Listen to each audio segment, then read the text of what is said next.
is basically learning outcome 2 in the same unit, which is organization behavior in tourism. Now, if you recall, what we studied last time, we looked at basically the importance of, why is understanding human behavior or organization behavior in particular. When I say we are looking at understanding, the attitude, behavior, and personal attributes of individuals working within the, in this particular sector. So when we look at the study of organization behavior, it becomes important for us to understand how do we prioritize things on the basis of ensuring, because this is a service industry. So what we want to be able to do is prioritize individuals and people and staff, employees, whichever way you call it, which work within the particular setup, and they end up providing all the services, or basically end up providing everything related to any sort of services which customers actually come in and get within this sector. So it is very important for us to understand the activities and look at what motivates individuals to work within this particular sector. So the study of organization in general, and when I talk about organization behavior, would be attributing to better understanding values, beliefs, behaviors, practices of individuals who work within a particular organization. And it's very important to recruit people within the organization which understands the overall aim and vision of the organization and what services it provides to individuals for the purposes of tourism activity. So in the first learning outcome, we focused on studying, some theories, and we also looked at why motivation is very important. So we also looked at the, motivation and motivation theories in general and how they can be applied in order to manage performance, productivity, and efficiency within this particular sector, because it's mostly services sector. Now, in the second learning outcome, what we are looking at today, understanding, is the performance of international tourism. So what we will look at first would be what is international tourism. Obviously, tourism started off as an activity, I would say regionally first, and over a point in time, as travel, became more affordable, destinations started to develop, attractions to be able to attract people to these touristic activities, and the overall evolution of the tourism from one activity into many other forms of tourism. When we talk about tourism related to adventure, tourism related to, for example, religious reasons, tourism related to events, tourism related to business purposes, and all sorts of activities. So for leisure, for event, for religious reasons, for sports, for adventure. And when you look at adding a couple of other areas which basically started to come up, depending on what locations were able to promote, the concept of tourism started to expand. And obviously, with affordability, internet, the availability of online travel agencies, e-commerce, all these factors have enabled the development of tourism into what is called a international, or an activity which is now termed as international tourism. So what we want to be able to do in learning outcome 2 is understand what is international tourism and what kind of evolution has happened in the in the space of the services industry with regards to tourism. And then what we also want to understand is how tourism as an activity gets affected by both internal and external environmental factors.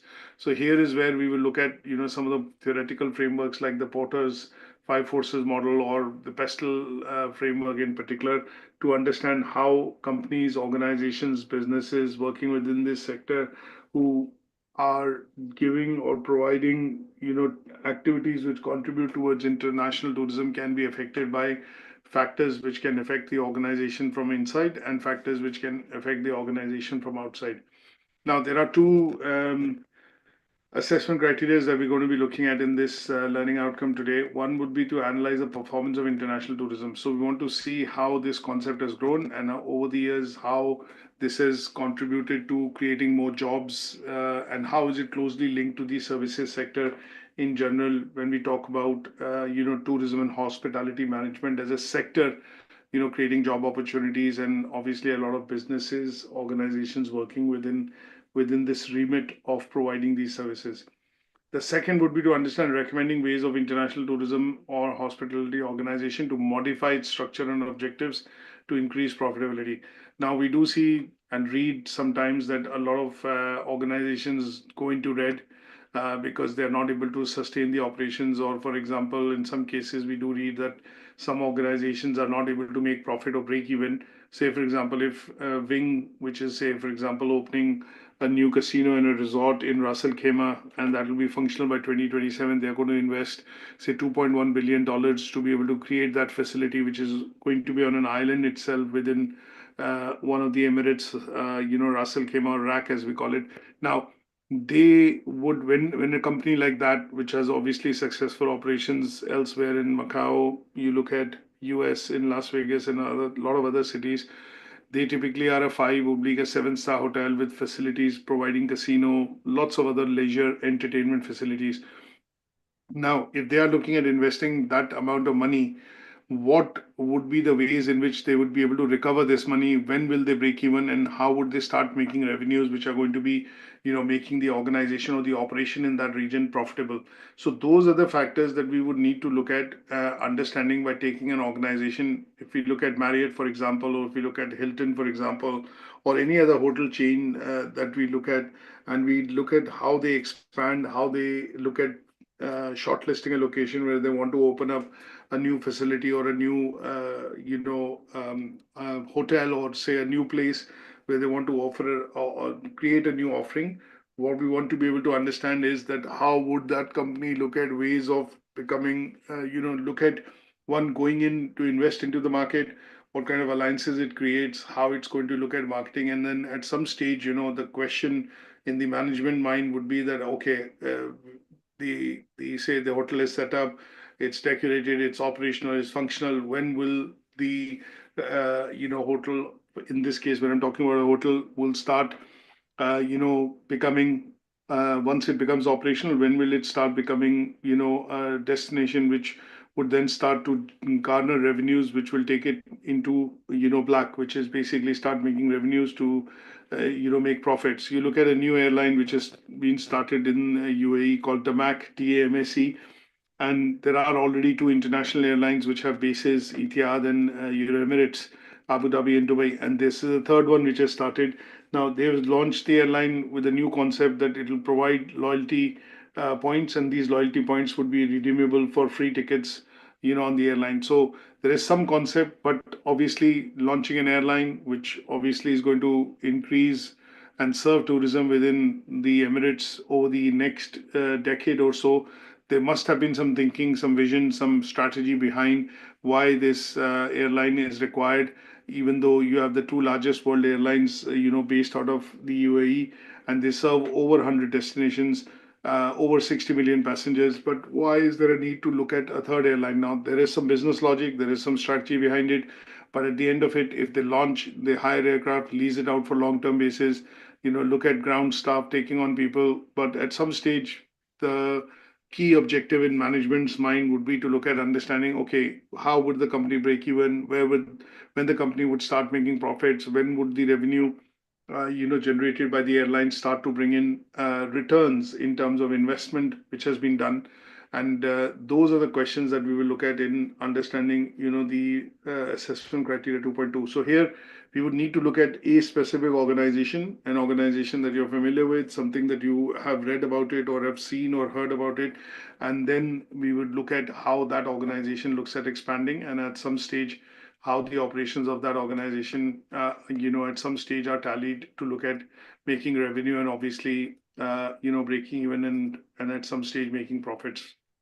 Now, in order to discuss this particular learning outcome, we will look at a few slides. I've got the presentation which I've updated slightly, but what we will do is once I finish and we have this session, what I'm going to do is upload the presentation onto the Moodle, so you are able to access the newer version, which is slightly updated to make it, give you glimpses of what has been indicated for coverage in terms of the indicative content. Now, Okay. In general, there are three things that we want to focus on, and these three things that we want to look at focusing on primarily in learning outcome two, indicate with the link to the assessment criteria and the learning outcome, and they indicate that we need to understand what is the evolution or how has the evolution of services industries happened within the tourism sector.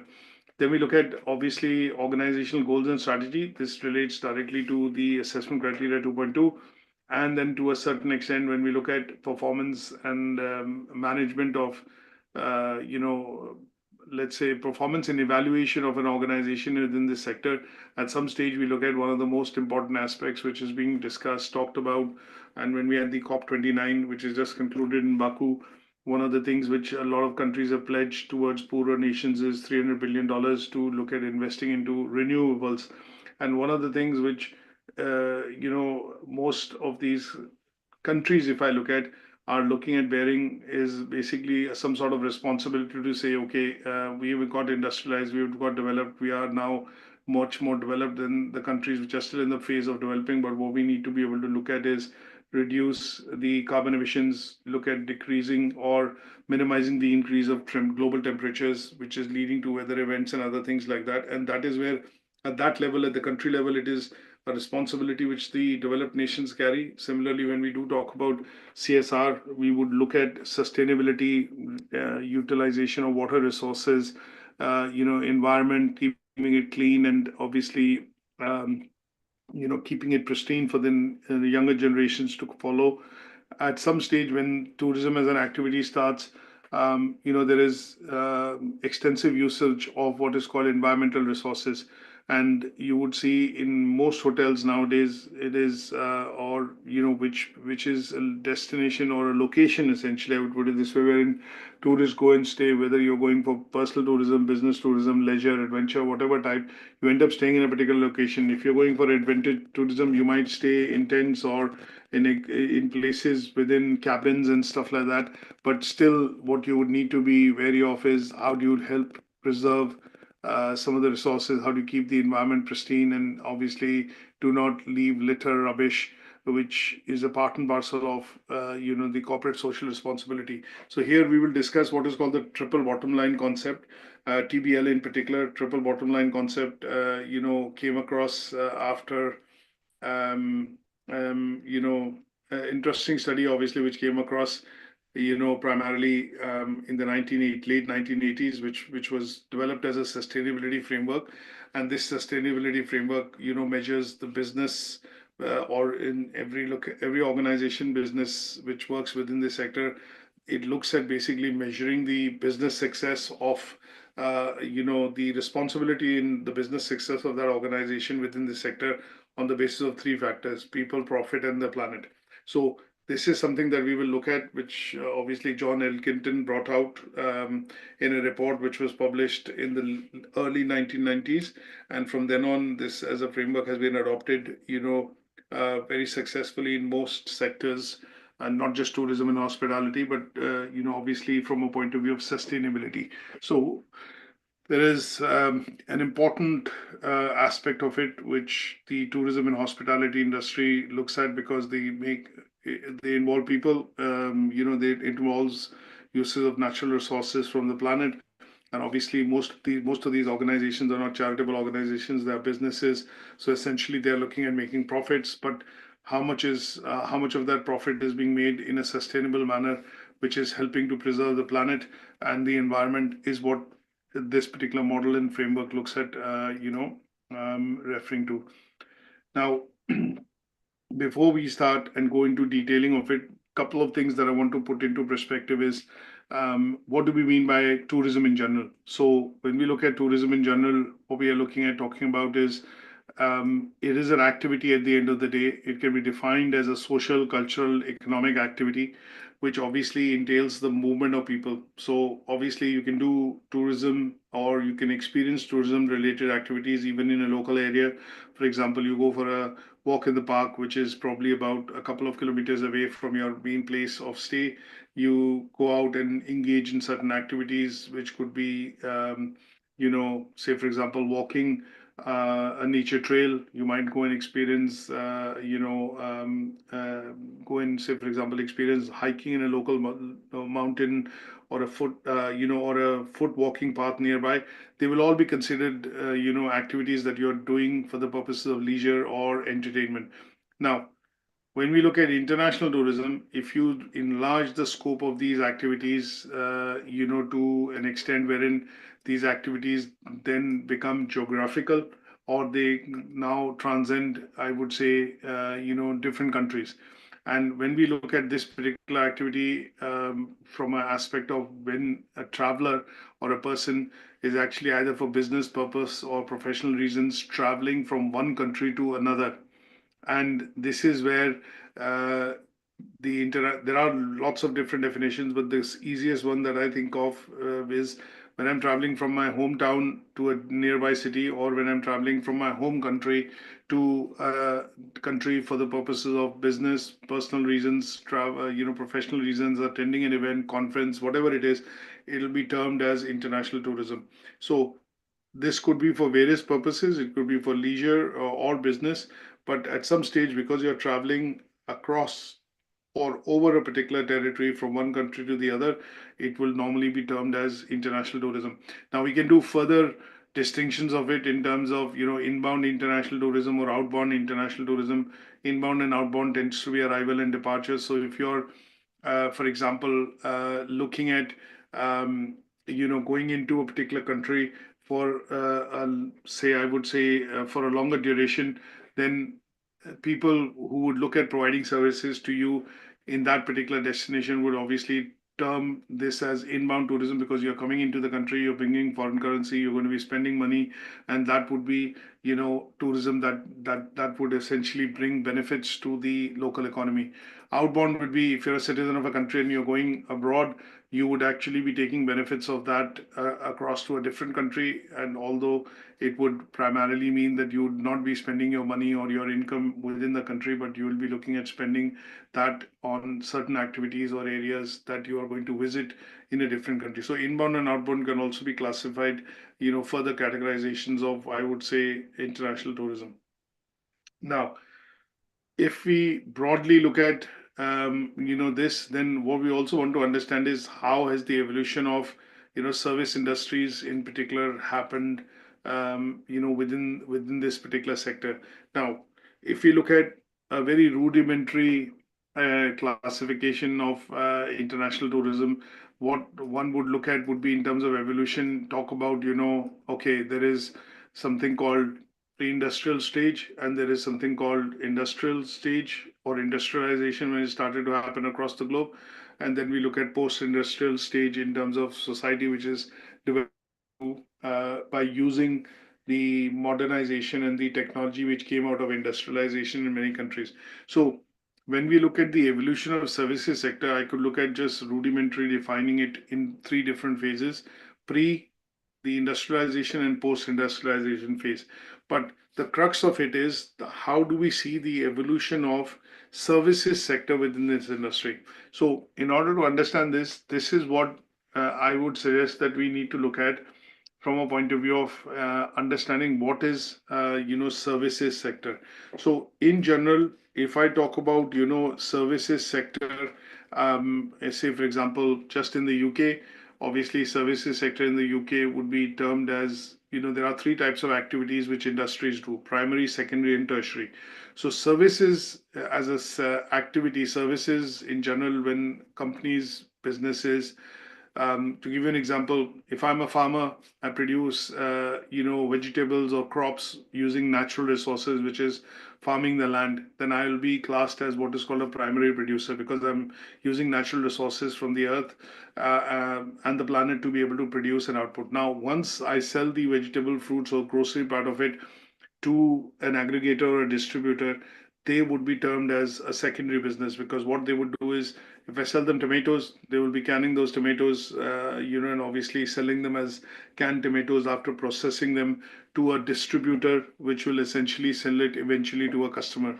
So if you look at this particular chain, a farmer would be termed as primary, would be a part of the primary sector in terms of production of, gross, say, fruits and veg. Somebody which is using and buying it from the farmer, processing that, and then converting it into a finished product, and then selling it to another part, would basically form a part of the secondary sector, or in which they are essentially manufacturing, processing, engineering, and then producing a final product which will then be sold to the consumers. Now, that final product would essentially go across to, I would say, another company, or maybe another, let's say, a distributor in this structure, who is going to process it and then finally transport it to a retail outlet, or could be directly going to a grocery store or a retail outlet from which customers buy. Now, these grocery stores, for example, Tesco's, if they look at selling that to the customer, they would be a part of the tertiary sector, because they are actually looking at not producing something, but we are looking at actually selling that output which has been produced by the secondary sector. And in such cases, when we look at people working within Tesco's, they would be termed as people working within the service industry.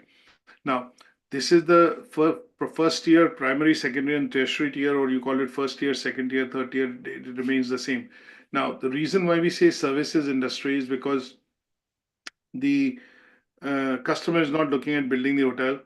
The hotel is having a lot of operational functions, wherein different departments and equipments and machinery would be then providing these services to somebody who comes in and rents a room and stays at the hotel. Just as an example, the same could be said for the airline. So if I look at Boeing and Airbus, they are basically primary producers of the product.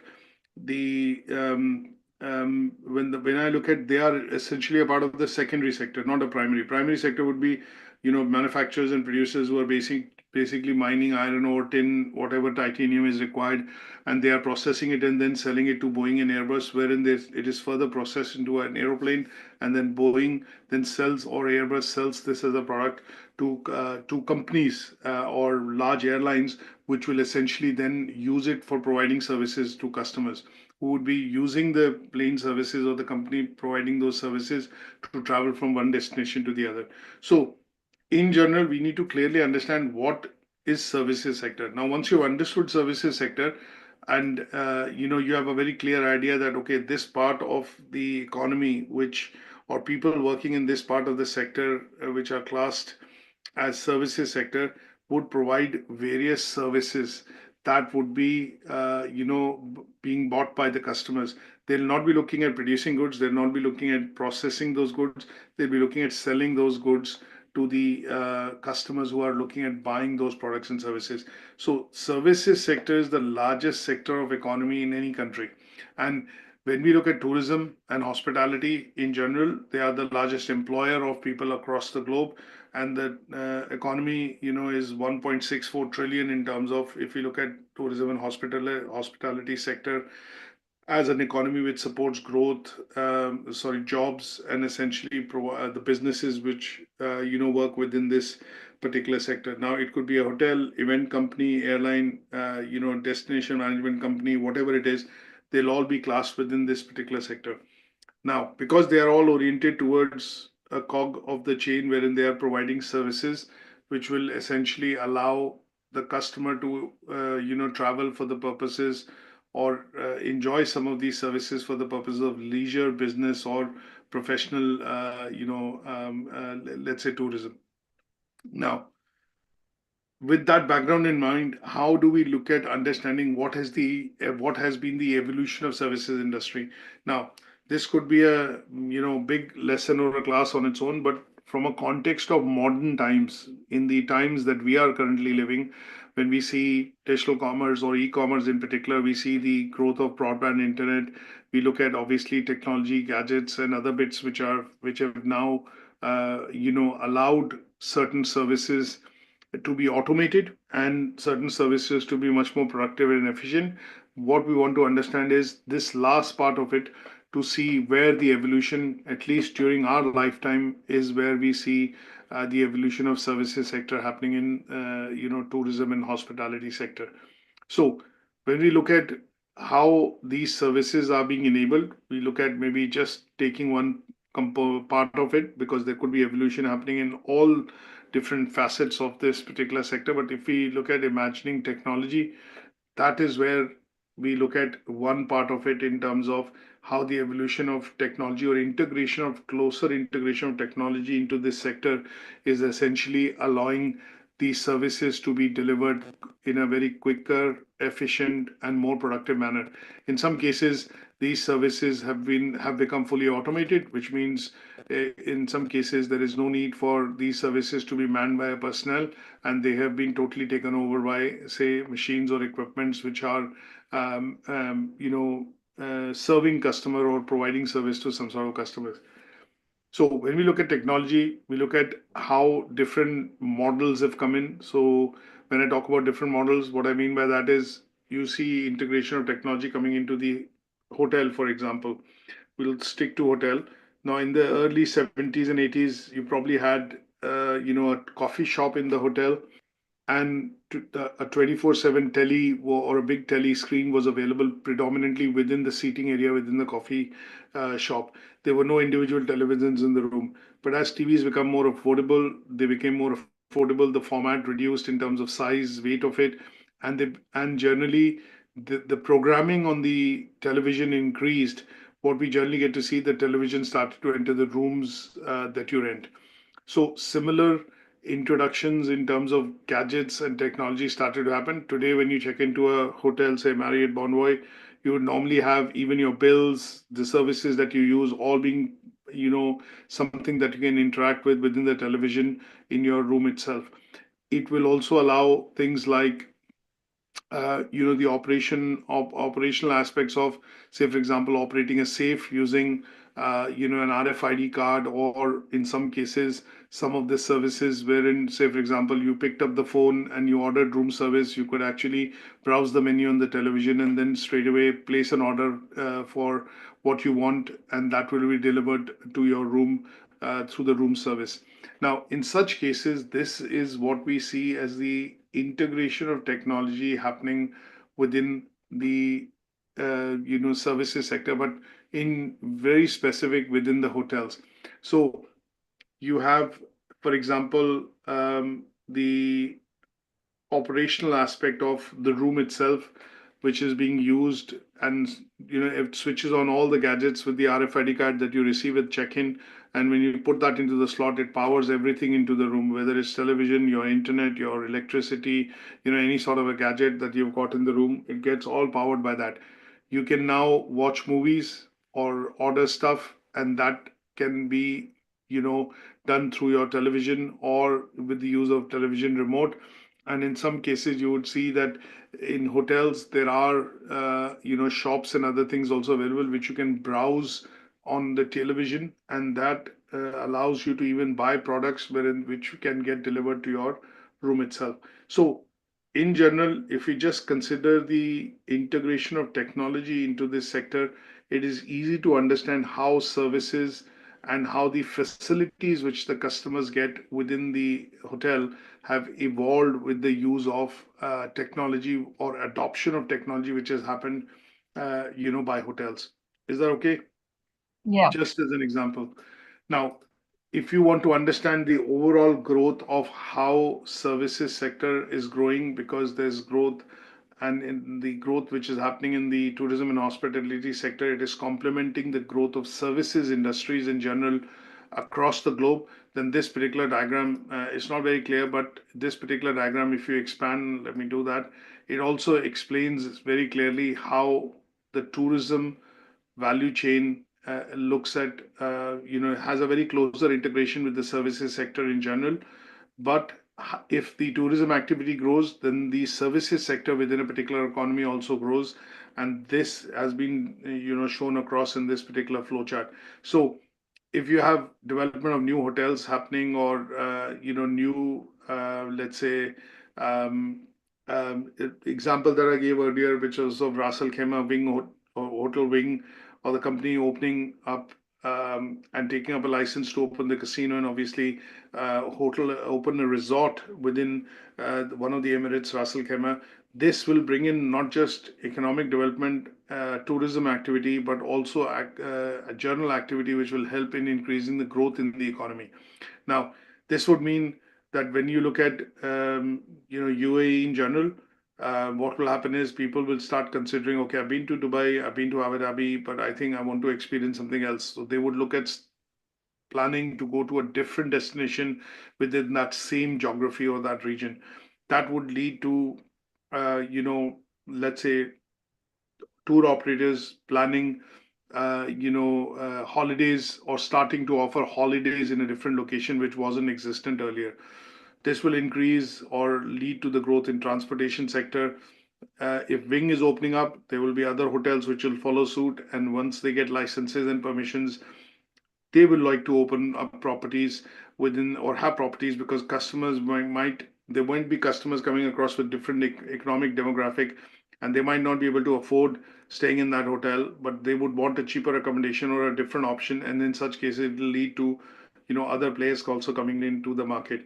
Now, with the development of tourism, food, entertainment industry also grows, and then you look at shopping, and then also look at experience in terms of managing the customer experience, both from a point of view of shopping and as well as from a point of view of tourism activity. And then it expands out to explain how this will lead to the development of, say, if I look at food and entertainment, it will lead to the development of entertainment services, hotels, restaurants. It'll obviously increase the consumption of agricultural products. There'll be utilization of equipment, and in some cases you would also see tertiary sector. Within the tertiary sector, there'll be more companies which will be opening up, and they will be looking at developing other services, things like catering, delivery services, and other bits which might also influence people in the local area or local residents wanting to order food from a hotel.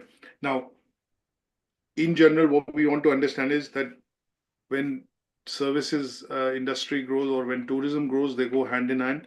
And the growth of tourism in a particular country or a location also leads to the growth in services sector in general. Now, the third bit that we want to generally understand is corporate social responsibility. Now, when we talk about corporate social responsibility in general, the definition of corporate social responsibility, can be quite varied in terms of many different definitions can be looked at. But generally, when we look at CSR in general, from a point of view of talking about a basic definition, what we are looking at is companies, businesses which are looking at making profits and are essentially offering services in a particular market or an area, but they are services looking at generating profits. Then in such cases, when companies look at their responsibility towards the environment, towards the community, towards in general, the say economy and various legislations that they adhere to, what they are going to be looking at is three aspects in which how they would be held responsible. One of them will be their basic, I would say, return or their responsibility towards the society or the community, or in general the people, because when this concept got accepted widely, it obviously transformed into, and we relate it to people, planet, and profit. But generally speaking, it is society. The second thing that they will be held responsible for is environment. So when you look at oil companies in general, we get to hear, read, a lot of this in terms of news, that oil companies, if they do not, let's say, do not perform their duties in the aspects of, or do not adhere to duties how they have been defined by various governments in various countries, wherein they have given licenses for them to produce oil, then in such cases they could damage the environment. We have had situations of this happening in the west coast in the US, which was the 2008 BP disaster which happened, which led to a big oil spill. You have had this in Nigeria. You have sometimes big container ships crashing and obviously leading spillage of oil. Just as an example, I'm giving there the responsibility is towards the environment, and this is where the business operations and their interactions with how they treat environment or the planet is taken into context. And the third one being that how much is too much in terms of generating profits, because at the end of the day, they are not charities, they are looking at generating profits. So what we also want to understand is that when we talk about the definition of corporate social responsibility, this concept would where marry what the companies integrate when they look at producing or offering goods and services, but keeping in mind social and environmental concerns. Have they been taken into account when they start their business operations, and their interactions in general with the stakeholders who would essentially be deriving profits or money which the company generates in order to conduct these operations. So the evolution of CSR was, as a concept, came across from Carroll. He introduced this in the 1980s, and this definition of what we call, CSR today is, from a context of looking at modern organizations, has dwarfed into what is called triple bottom line concept. But if I look at, in terms of how, the corporate social responsibility essentially, would be classed as, when we look at its origins back in 1980s, it was primarily focused on the fact that if companies look at doing business, they look at creating operations, they need to look at operations which will obviously not just fulfill the key stakeholder or management which set up the goals, but they will also be looking at, providing services to markets. They will work ethically. They will utilize resources, natural resources, or otherwise resources in a much more efficient and considerable manner. These businesses would carry a responsibility towards the environment and the planet. And if they are looking at using natural resources in general to be able to offer these products and services, then they would have developed policies and processes which would help the business address issues and, I would say, problems which arise from time to time. And that was the concept which initially, Carroll in the 1980s actually proposed, and that over the years has got got morphed into what is called, the triple bottom line concept, which was later proposed in the 1990s, I think 1994, if I can remember, by Edward Pilkington, which was primarily a report. He had coined, after, or a report which was essentially coined, by him, for the purposes of, in some sort of environmental debate or talks which had essentially happened. So, if you want to read about this in a bit more detail, I have included this, towards the end of the slides as a bit of a case study from Harvard Business Review, and it talks about, the triple bottom line concept and why what is it and why has it become, important in today's concept. So let me just put this here: triple bottom line concept, what it is, and why is it important in tourism.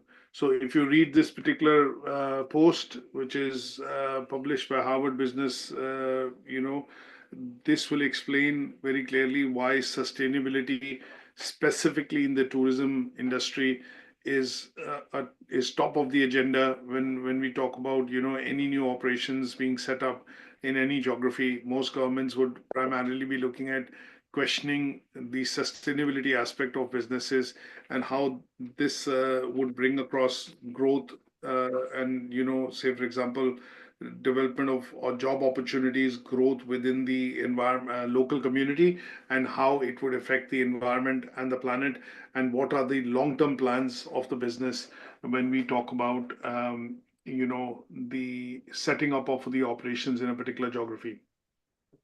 So these three main concepts is what we want to understand in the context of international tourism, because when companies set up, apply for licenses or set up operations in a particular location, they would essentially be questioned on the growth that they can bring into that local economy or the community, the what kind of sustainability they would look at in terms of sustainability of operations, and last but not the least, who are the key stakeholders who would essentially be, looking at deriving profits or the goals and aspirations of the company in general when the operations become profitable. Any questions on this so far? No. Okay. Now, in order to understand, performance part of it, what we also want to be able to do is understand two frameworks which will allow us to judge and understand how a company working within this sector gets affected by internal factors and external factors. So one of the frameworks that we use, which is used to evaluate external environmental factors which can affect the business or organization working within this sector, is pestle analysis. Now, it's a general framework which can be applied across many different situations, companies, organizations, and different sectors. What we want to do is look at pestle analysis specifically within tourism industry. Now, this is a picture that I've taken from pestalanalysis.com, and obviously they have a very specific example in general, of conducting this pestle analysis, primarily in the tourism sector, which is what we want to look at, in this context. So when we do talk about, pestle as a framework, which was introduced, quite some time back, what we want to be able to do is understand what does it stand for. It's an acronym which basically looks at segregating various factors which can affect the working of an organization or a business. So P is political, economic, S is social, technological, E for environmental, and L for legal. Now, these range of different factors or scenarios can essentially affect any sort of an organization when it comes to external factors in general. Internal factors is what we normally end up studying with the help of what is called SWOT analysis or TOWS, TOWS analysis. But when we look at external factors in general, these could be factors which are termed as external because they are not directly in the control of the organization or people working with the organization. If the government changes, for example, or if there is a coup which happens within a particular location or a country, there is not much any business can do about that situation. And in that situation affects not just that business, but all the businesses or organizations within that particular geography. So these factors are outside the control of the organization. And this framework is primarily put to use to understand these external factors. Now, when we look at individually each of these, it's not difficult to understand political factors. So, change of government, for example, it's now happening in the US. Trump, people, understand, and a lot of governments and different countries understand that he will bring in certain policies which will be American centric or America centric, and it'll put America first. He's already announced that he was going to raise tariffs and put more barriers for trade with Mexico, Canada, and China. Now, this is a political factor. This is something which is going to affect all businesses. He's very clear that he wants to reduce taxes. He wants companies to bring profits back home into the US, wherein he is looking at policies wherein they would tax less companies less on those profits. He is probably going to look at least from the news that I'm hearing and reading, that he will probably ask companies like Apple, Facebook, and some of the other companies like Microsoft, which have big assets or reserves in terms of cash in overseas subsidiaries, to bring them back into the US, to bring that money into the US economy, and he's going to tax them once as a one-time tax of 5% to bring those profits in. Now, if I look at Apple, $300 billion in terms of cash, which they have as profits, which are stored or, obviously in overseas subsidiaries. If that is to be brought back, they will pay one-time tax of 5%. Now, that is a proposal. It's not something which is going to happen, but what the news and what you get to read in the news is something which, you know, um, uh, uh, will affect all companies or organizations within the US. Now, this is a political reason. There could be economic reasons, there could be social, technological reasons, environmental reasons. One of the technological reasons could be because he's going to not allow American companies to provide chips and put more barriers. What you're going to see is at some stage Chinese companies would not be able to get access to technology which is developed in the US. So in such cases, this would mean that for a certain amount of time, this could mean that some sort of an artificial shortage or a gap gets created, but Chinese companies will have to come up with innovative ideas to be able to either source that material from other countries or other locations, because if US companies export to companies like Huawei, which have a sanction, or certain other companies, then in such cases it could lead to more tariffs or some sort of, let's say, repercussions for those companies within, US as an economy. Now, from a tourism point of view, these barriers or tariffs or these tensions as they develop between different countries can affect tourism activity happening in that country. So what we want to be able to do is have a broad understanding of what is pestle framework, how it can lead to, for example, one of the important things which I mentioned here is that if visa regulations are to change, like when last time he was in office, he introduced a travel ban on Muslims traveling from certain countries because of 9/11 and certain factors. That affected the tourism and hospitality sector because that would mean a certain percentage of tourists would not be able to come in from countries into the US, which normally would come in for some sort of tourism, business, or professional activity. So, if this kind of a ban is introduced or a policy is introduced, this would be a political reason, and obviously that would affect businesses within the tourism and hospitality sector. It could be hotels, airlines, getting reduced business or reduced demand over a point in time, thereby reducing the business overall turnover of the company or the organization, and that would start affecting this particular sector. This happened in COVID, obviously because of reasons which were political to a certain extent, and to a certain extent, social, because government ordered lockdowns in order to curb the spread of the virus, and that led to a total collapse of tourism activity for about a period of 2 years in all countries whatsoever. So this is a framework that you need to understand and have some broad understanding in terms of how this can be applied to understand if businesses get affected by external factors, which are beyond their control when we do talk about, pestle framework. The second one that we want to look at is pestle. Apart from pestle, is Porter's five forces model. Now, when we talk about Porter's five forces model, again, this is a very important framework which can be applied in very many different situations. But what we want to be able to do is understand this in the context of tourism.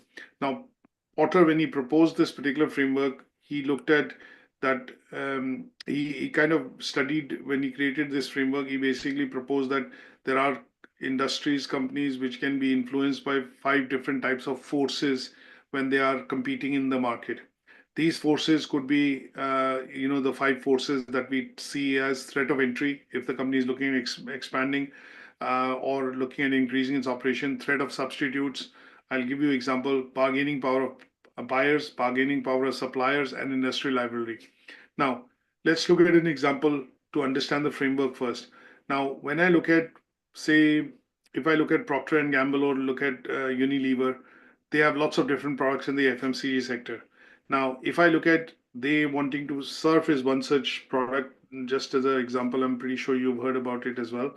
It's used as a washing powder, by lots of, not lots, by millions and billions of households worldwide. Now, if a company comes across and tries to introduce a product into the market which will rival, Surf or Ariel, which are two different products from Procter and Gamble and Unilever, you would generally find that the company would have a very difficult market, a route to entry to the market, simply because um, there is already an established product. It has a market share. It is already selling. It has lots of benefits. And obviously, to rival this particular product in the market, their product would need to have certain USPs, which could be either in terms of price, product, place, promotion, packaging. And there would be a need that they would come in and fulfill because they see a gap which was identified, and their product has, or their USPs of their product basically tries to meet that gap or bridge that gap. Now, there'll be a threat to entry because if the product fails, there is a clear established market, and it's quite a big market, but people might not, the product might not gain traction with people because of the fact that they have not been able to sell the product or, promote the product. And if there is less awareness, then the product could itself totally fail, and that could lead to the closure of product as well as the company. So threat to entry is something which companies calculate and look at strategically to see whether they are going to be able to make a dent into the market. Similarly, if I give an example of Damac, which is a new airline which is coming in, it has a fierce rivalry from two other competitors in the same market, Etihad and Emirates. They would have had a strategy. I don't know the details, but obviously, when we do look at studying, we will come across to some sort of an understanding in terms of what is the strategy and why do they feel there's a need for a new airline which can make its way or still offer and break the ground in terms of offerings within this particular market. So we look at one of these forces as threat of entry. The other is threat of substitutes. So when we look at threat of entry is when it becomes very difficult essentially for a supplier or a manufacturer to enter the market because there are too many variants in the market or there are too many players in the market, the competition is fierce, and there are lots of availability of product.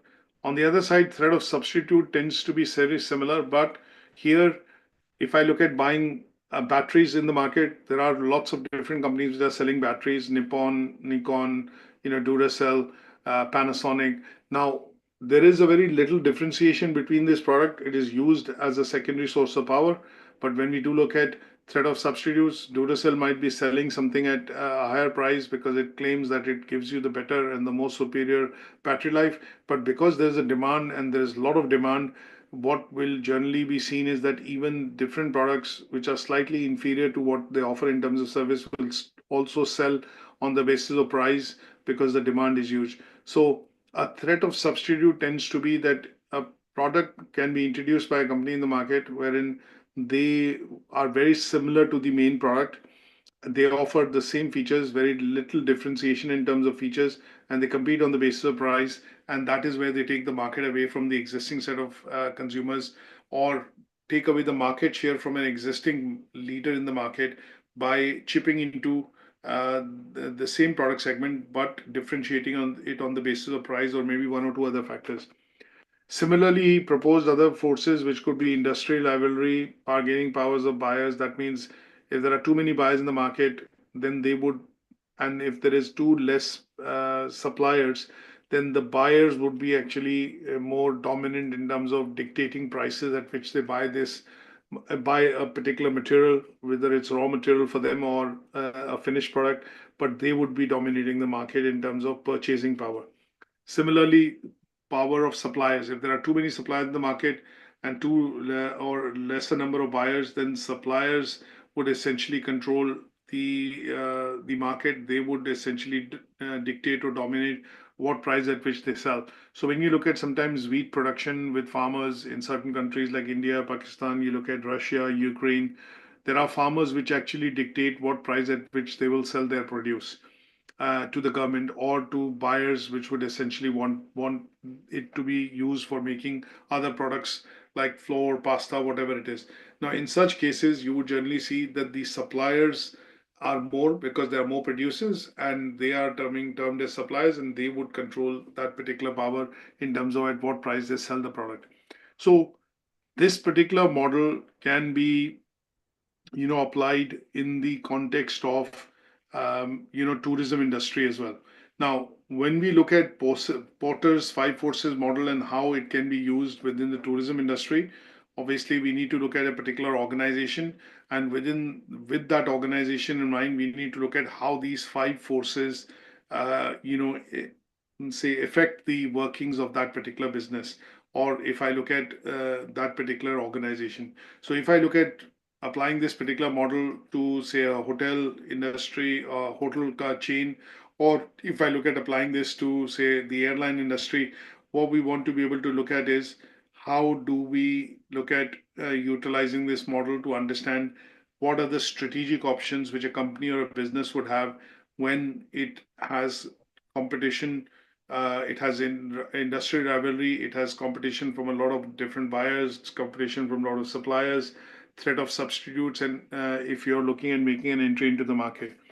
Now, as an example, when we look at, just to put this into perspective, you would look at threat of buyers. So in this case, when you look at online travel agencies like Booking.com, Expedia.com, they are able to provide customers with the ability to be able to compare hotel prices. If I go back 10 years, this wasn't available. So you could speak to the travel operator or your tour operator or the agent through which you're booking, which you are using to book the tickets or the location that you're wanting to travel.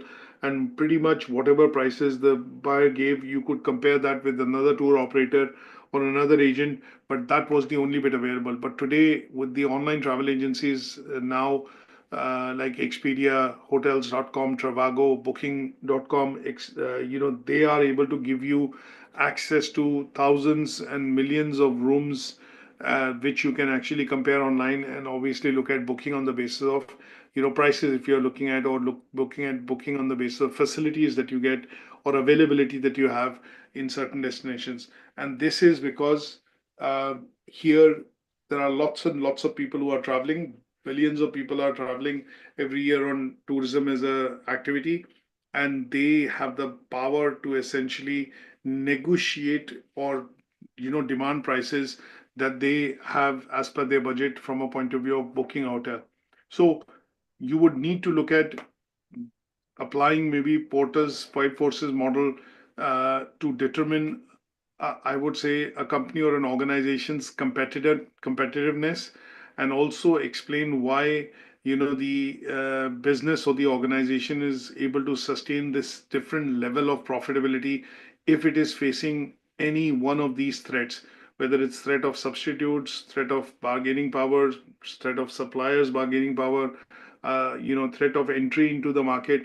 That is what you would need to look at, and this tool will help the organization evaluate the attractiveness that the company or the business would have when they try and enter a new market. So when I gave you an example of Hotel Win opening up in Ras Al Khaimah or RAK in the UAE, they would have used this particular model from a strategic reasons point of view to analyze the market, the competition, not just today, but 1 year down the line, 2 year down the line, 3 years down the line, and see what could be the various factors or type of forces which could affect their operations in the next coming years.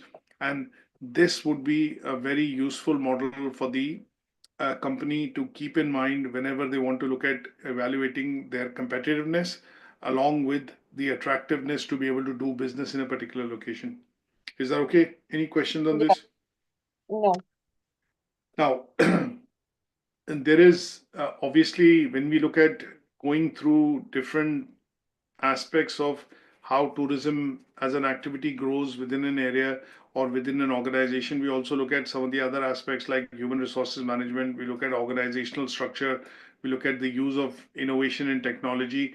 And all these factors help us in analyzing how a company or an organization which works in the context of offering international tourism as an activity fares when it compares to its performance and obviously how much profit it makes. Now, one of the things that we want to look at just from a macro understanding point of view is that when you have a company which is like a hotel chain like Marriott, and they, for example, have operations in different geographies, one of the clear challenges which the HR department would have would be to have employees or people who work within this company.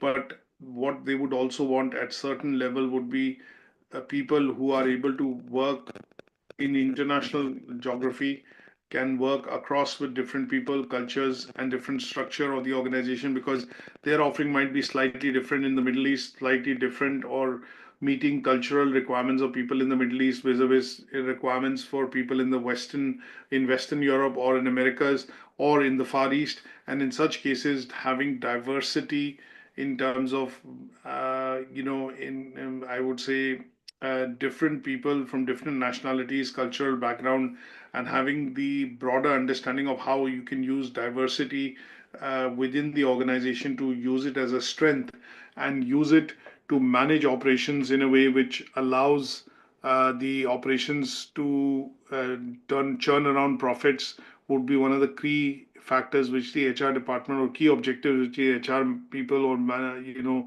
department would carry in this organization. So when we look at, because it's a services sector and obviously people tend to offer all these services, people working within this within, say, for example, Marriott Hotel, offering all the services across various departments that they work in. Human resources department would have a very clear task of, ensuring that their manpower, which works within a particular hotel or a setup, is very well trained. They are being compensated fairly, because we do not, as I mentioned in one of the discussions, is that when we look at which sector across the industry or economy actually spends the largest amount of money in terms of training its manpower, and that's the tourism and hospitality sector. So all organizations within this sector, on an average, spend, as per the UK report of 2021, an average company within this sector, which provides services classed as tourism, under tourism and hospitality sector, they spend about 3,700 pounds per employee in terms of training, which includes recruitment, selection, training, and development of employees when they work within this. Now, if you do not have people that you can retain, if you do not have people that you can recruit and select and then retain within the organization, as a result, if people end up leaving a job, if they are not feeling fairly compensated, then you as a company, as an organization, would end up spending these costs irrespective. And the amount of people working within this sector within a particular organization is huge. So if you look at a hotel, there might be 500 employees. If it's a 200 room hotel, there could be 500 employees working within that hotel. And if you have people leaving the organization regularly, or there's a high amount of turnover in terms of the churn that you see in employees, then a company would be losing a lot of money in terms of training and development expense, because they are not able to either keep or retain the employees because of compensation policies or fair policies and structures in terms of operations, and in some cases even looking at not being able to, say, for example, look at planning and training these resources for taking up future positions within the organization. The other aspect would be organizational structure. We looked at these structures, I think, in the last lecture briefly. We talked about the 5 different broad types of structures. So the structure of the organization also has to be optimal, and the structure within these organizations clearly determines how resources can be allocated, how the planning side of things can be done, and how the organization effectively can be managed to obtain the goals and objectives set by the management, and in general look at creating a good customer experience for people who come in and use their services. So sometimes you would see, these organizations employ different type of structures. We discussed horizontal, flat, matrix, functional, divisional, hybrid structures, and some of these organizations would have different type of structures which they feel are the best way in which the organization manpower, resources, and costs and services can be organized. And they generally look at paying a lot of emphasis on what kind of a structure is there in the organization. Now, keeping in line with the evolution which is happening in the case of technology, there's a lot of catching up which this sector is also doing. So with the advances in technology, you generally see a lot of technology being deployed now in hotels, in airlines, or various businesses and organizations that we look at, which essentially provide services. So today, one of the main things that you will look at is, 20 years back or 15 years back, you'd probably not have a lot of companies having their website. But nowadays, most companies which are operating within the sector have a very advanced website. These websites are sometimes e-commerce website. You're able to buy and bypass tour operators, because companies looking at profitability, they are able to bypass agents, tour operators, and distributors, and you are able to directly get across to the customer. And in some cases, these websites are updated. Just taking one example, every year, and these updates to the websites typically are happening in terms of technology, because it is helping the company uh, directly market their services to consumers, whereby they cut out the intermediaries, or the intermediaries who are going to be asking for revenue share or other bits, but they are able to then cut them out and obviously go direct across to the consumer. So you would see that today, if you look at booking hotels, some of the hotels you cannot even book through tour operators. They only operate through websites, and bookings on websites, not through comparison websites, is much cheaper or slightly cheaper as compared to going through a comparison website, looking at the hotel and then booking it, because they have a margin or a fees that they take in the middle. But in case of websites sticking to that, companies today want to showcase and highlight the USPs that they have. So they have pictures, 3D diagrams, walkthroughs of hotel and hotel rooms. If you're looking at booking a residential suite, you would want to see that suite before you want to book, or an executive suite. And there are 3D walkthroughs or demos available on websites nowadays in order for the customers to experience what the suite would look like, and essentially what facilities and features it offers. So these are all integration of innovation and obviously technology from a point of view of early adopters, or even organizations which are using it now to highlight and be different in terms of the services they offer for consumers. So this overall allows you to understand that if we understand things like innovation and technology, organizational structure, we look at human resources, and we understand some strategic models, they would help us to understand how do we evaluate the performance of organizations which are working within this sector, specifically looking at the context of international tourism. Is that okay? Yeah. Now, quickly going across to the assessment criteria, which look at 2.1, talking about performance of an international organization in the context of tourism. Now, here I've taken the example of Marriott Hotel, and obviously the reason of taking the example of Marriott Hotel is that if we are looking at evaluating the performance of an organization, we need to choose an organization or a business which has multiple, which is obviously having multiple locations or present across different geographies. And in that case, it also has competitors which it competes against when it offers, services to consumers. So Marriott Hotel, if I look at just as a brief summary, they have 7,600 properties. They operate about 30 different brands, and they are present in about 133 different countries. Now, in order for me to evaluate performance, there could be various ways in which we evaluate performance. Performance could be evaluated in terms of customer experience. It could be evaluated in the context of corporate social responsibility. It could be evaluated in terms of profitability that the hotel chain or the company or the group essentially generates. And that would allow us to understand, how they perform and what are their operations and how they perform in the international context. Now, in order to look at evaluation of the performance, the first and foremost things that we need is company and market data. So we need to know what revenues they're generating, what is the total market revenue, which this sector generates or operates in, and if there are bits and pieces that we can gather, to understand aspects related to how the group operates, how many employees it has, and how many properties it has across, its operations. This would generally be the basic parameters that are required to evaluate performance of this company.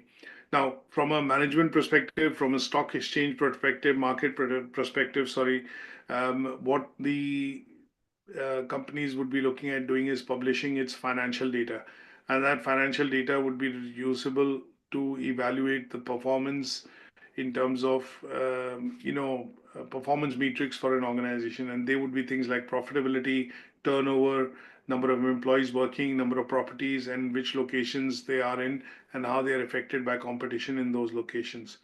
So that is what I've done in some of the slides. I've looked at various points.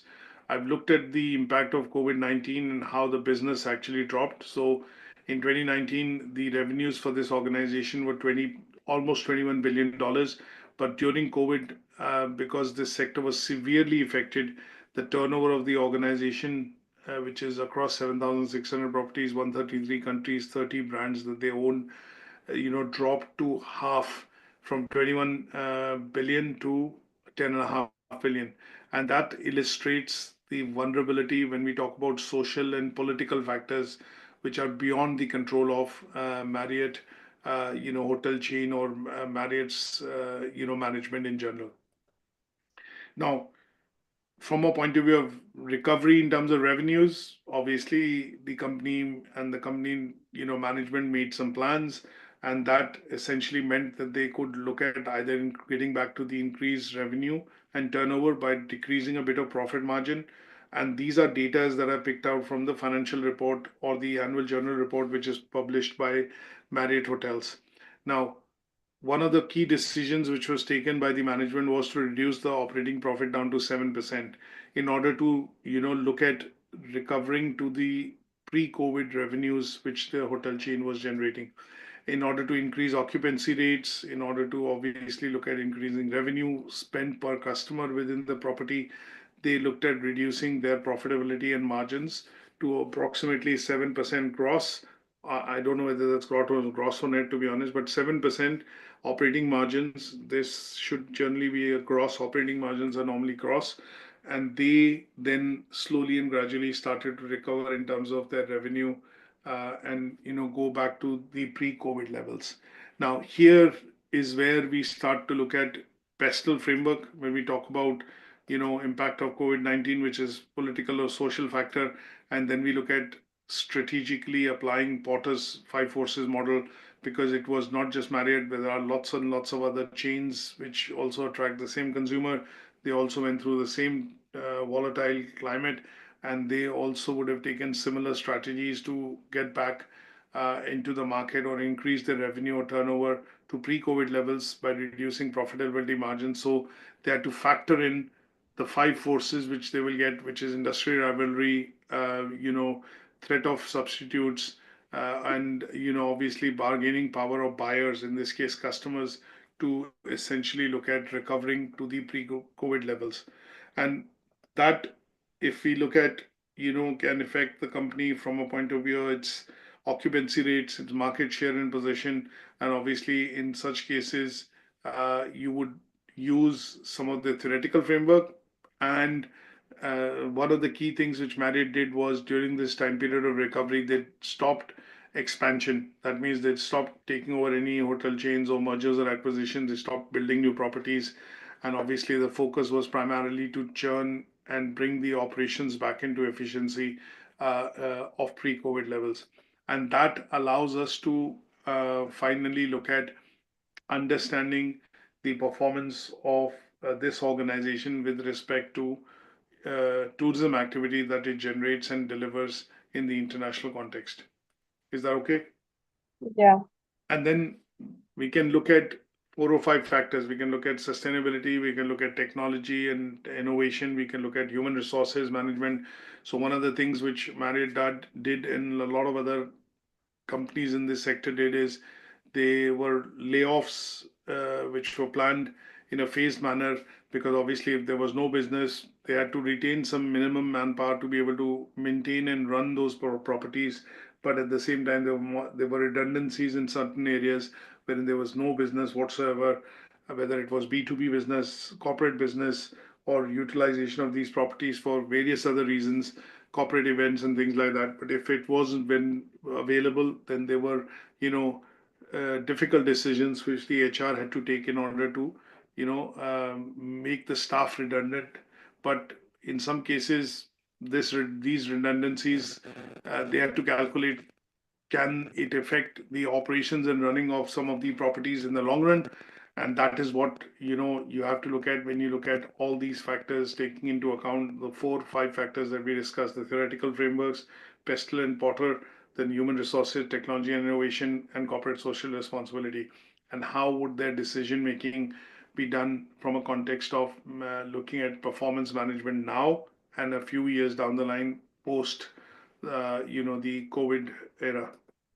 So a couple of slides essentially to focus on all of these from a point of view of explaining assessment criteria 2.1. So now let's go across to 2.2. Here we are looking at ways in which how we look at an organization, where the organization needs to look at modifying its structure or objectives to increase profitability. So here I've taken the example of Hilton, just to look at a bit of a difference.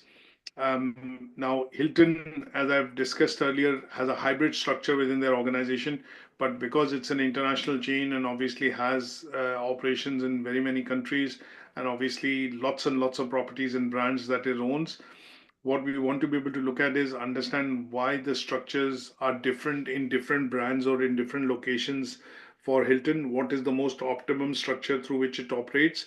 And in some geographies, if it finds that the operation of the hotel is not working and it's not churning in profits or is making a loss essentially, then how the management comes in and looks at changing the structure of the organization. It's to a certain extent top management in the organization, and then how it looks at the organization expanding in that geography to be able to start garnering or getting more business. So if we look at the annual general report of Hilton for 2022 and 23, we look at certain key objectives which the organization has. Now, these are objectives which are a part of their vision and mission of the organization. So they talk about things like delivering exceptional guest experience. They want to be seen as an organization which cares for its employees. And obviously, there is a developmental program in place for all employees within the organization. They strongly align with corporate social responsibility. And this is one of the key things that they also highlight and measure in successive annual general reports every year. And one of the things which defines the performance of an organization, is its let's put it this way, is its standing and working within stock markets and obviously with key stakeholders. So there are lots of banks and organizations which own stake within Hilton and Hilton Group.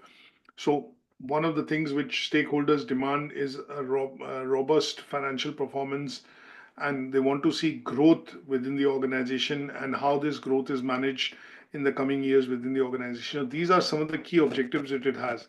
Now, what we want to be able to do is, because the task asks us to look at recommendations to increase profitability, so we start with individual factors.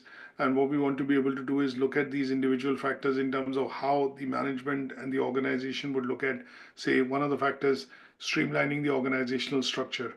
And now, reducing the manpower, bringing in innovation and technology integration in certain departments would reduce, obviously, dependency on humans. It will automate the tasks, and automation of these tasks would obviously, over a point in time, increase profitability, because that will decrease the overall wage bill in certain places. So if I look at Hilton hotels in Japan, they've started to introduce an automated machine which can actually clean toilets and service toilets and en suites within rooms and common facilities within the hotel. It does not require a janitor or a cleaner to manage these services. It can fully clean the toilets or these powder rooms in certain properties, and they have deployed these, and there they have seen a reduction in terms of cost. There are videos of that also available on YouTube, and if you do a quick search, you should be able to see how this robot, which is a managed equipment or a machine, essentially is able to even open the door, go in, get in, clean the toilet, change the tissues, make sure that it is ready for use, and then come out without having to without having the hotel depend on staff to be able to do this. So when we look at some of these as a rationale, what you would generally see is that this is related to obviously automation and introduction of new technology, and that technology introduction over a point in time would essentially help the hotel reduce certain costs in terms of manpower. Then we look at streamlining of processes, which the organization would look at. And some of these processes, policies that it wants to streamline essentially would be, to make decision making quicker, more localized in certain cases, training the manpower and developing the manpower to be able to understand and service the clients from a point of view of their requirements. And in some cases, even helping the training and development, actually helping in developing newer services, either for B2B or B2C customers or direct to consumer customers who would use that property for the purposes of, essentially business, personal, or professional reasons. So, introduction of new processes which will basically make the organization more nimble, more lean, mean, and obviously more flexible to be able to allow decision making to happen at the regional level or at the local level. So we go into some of the additional strategies or recommendations that we think by reading that report can be utilized essentially as recommendations to improve the overall positioning, structure, and performance of the organization. And those are the recommendations that we need to make. Now, one of the recommendations in the report is focus on high growth markets. Now, the company is focused on markets in Middle East and emerging economies in Africa, wherein it is now building new properties or acquiring properties wherein it sees tourism activity would be growing in the next decade or so. So that could be one of the reasons which we could look at the management making recommendations and obviously seeking approval from stakeholders, key stakeholders of the group, to understand how they can start to increase revenue and business coming in from areas wherein either they are not present or they are looking at expanding because they see reports and obviously the increased tourism activity which is going to happen as per predictions and reports which are being published by different groups like Gartner, ITC, and showing that with the growth of economies, tourism as an activity will also grow in certain of these markets like Africa in general and Far East markets in general. Then they look at other aspects like expanding into or sustainability as a profit driver. So sustainability could be looked at as a driver for profitability for organizations because in some cases any replacements that the organization would be looking at planning, they would be looking at planning replacements which would essentially allow these replacements to be replenished in the future. That means they would be recyclable, they would have some sort of resale value. In some cases, they'll be more energy efficient or would actually lead to less production of waste. One of the things which hotel did in most hotels have done across the globe is to look at reducing their electricity and heating bills. Now, how can they look at reducing electricity bills is by using more energy efficient lighting. And in some cases, use of equipment which obviously goes into a standby mode or utilizes less power when they are in standby mode. And these are important factors because if you look at 200 rooms in a particular property with 200 TVs and 200 refrigerators and kettles and other bits, and if they all use electricity, assuming they're fully occupied, then in order for them to reduce the electricity bills and look at sustainability from a point of view of environment over a short to a long term view, they would like to invest into technology and innovation which is going to help them reduce the consumption of electricity and breakdown of some of these equipment over a point in time because of usage, and that would be the adoption of sustainability objectives. So when they put put out tenders to say that looking at purchasing say 200 energy efficient kettles or 200 televisions which are of only 40-inch LCD, depending on the room size and the requirements, they would put out those specifications in a way wherein it will be very clear that these are the per wattage consumption or of the electricity for this particular device, and calculated across say 200 rooms, 200 devices would lead to this much of reduction in the electricity bill. And those are various things I would suggest that you can go into by looking at various reasons of making how I would say various recommendations of how you could recommend that organization to look at improving its overall profitability. So introduction of say smart home, smart hotel technologies, which is the use of internet services and personalized room entertainment, availability of services which the customers can buy from within their room using personalized entertainment services would be useful for the company or the hotel in the long term perspective. And these are all things which Hilton has prioritized, in terms of modernization of their properties in order to increase profitability of the group in the medium to the long term. So that is where you would need to focus on and pick out certain points which you think for an organization would be recommendations that you could make to help them look at increasing the output, the performance, and finally the profitability from a financial aspect or a financial perspective in terms of meeting assessment criteria 2.2. Is that okay? Yeah. So any questions on this so far? No, it's clear. Okay. Good stuff. So what I will do is I will update this presentation on Moodle just after the session. And there is a particular article or a report that I would suggest that you could read, which is going to be put up as a PDF, which I'll show you very briefly, which gives you a very good perspective of what is international tourism in the context of learning outcome 2. And this is a report which was published a couple of years back by certain D8 Islamic states, wherein they want to look at increasing international tourism, keeping in mind their concept of, cultural and, cultural requirements within the country.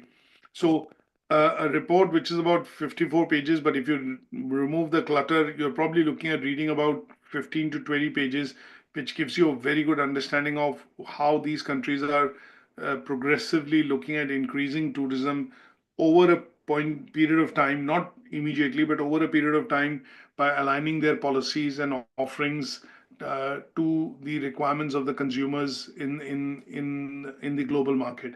So it's a good report which will give you a very good perspective on how performance of international tourism and in specific hospitality organizations can be enhanced, in certain places when we talk about emerging tourism or emerging economies in which tourism as an activity is now becoming important. So when you look at Turkey, for example, it's become a very, very important destination, for tourism. But this report would give you a perspective in terms of how and where the countries and the government in general, in terms of their policies, have taken, key decisions to be able to promote international tourism activity within their geography. Okay. Is that okay? Yeah. Good stuff. So I will catch up with you on Friday for covering learning outcome 3. And we will, obviously, if you have any questions or anything, then we will, obviously discuss them before we go into and starting the new learning outcome. Okay, perfect.